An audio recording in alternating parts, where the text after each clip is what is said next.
পুলি পিঠা বানাচ্ছি।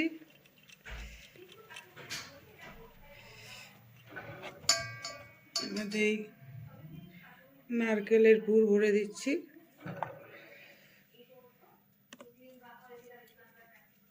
এই পুলির শেপে মুখটা বন্ধ করে দিলাম।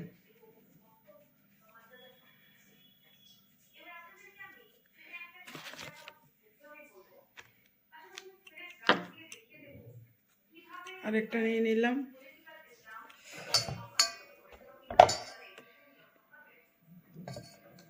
এই নারকেলের পুর ভরে দিয়ে পুলিটা বানিয়ে নিচ্ছি।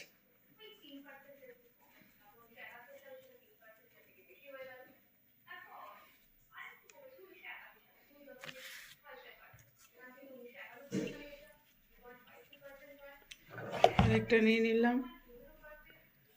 নারকেলের পুর ভরে দিয়ে মুখটা বন্ধ করে দিচ্ছি।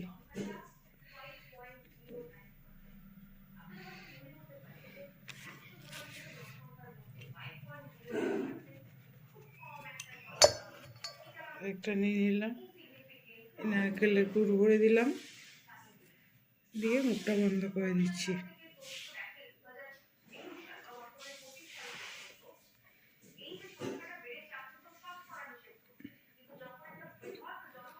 পুলি পিঠাগুলো আমার বানানো হয়ে গেল। এবার এগুলোকে দুধে সেদ্ধ করব। দেখো দুধটা ফুটে উঠেছে।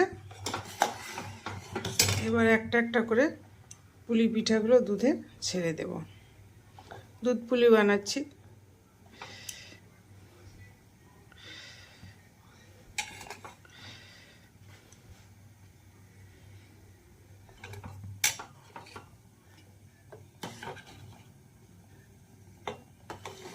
পুলিগুলো দুধে কিছুক্ষণ সেদ্ধ হবে, তারপর গুড় দিয়ে দেব।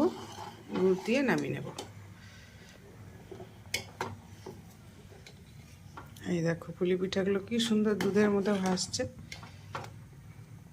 যখন পুরো সিদ্ধ হয়ে যাবে তখন সব উপরে ভেসে উঠবে।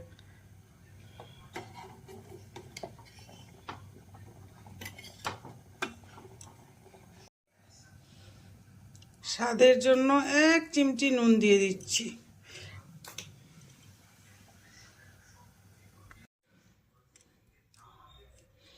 এবার খেজুরের গুড় দিয়ে দিচ্ছি।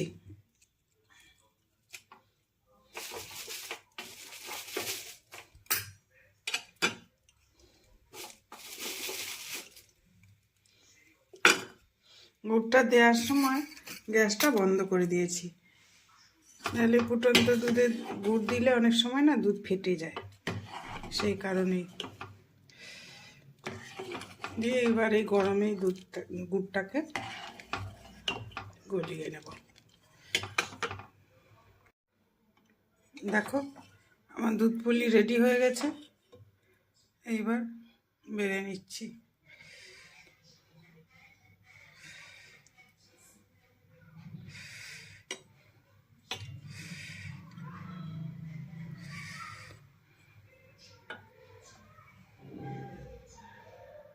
দুধ পুলি রেডি, খেজুর গুড়ের দুধ পুলি।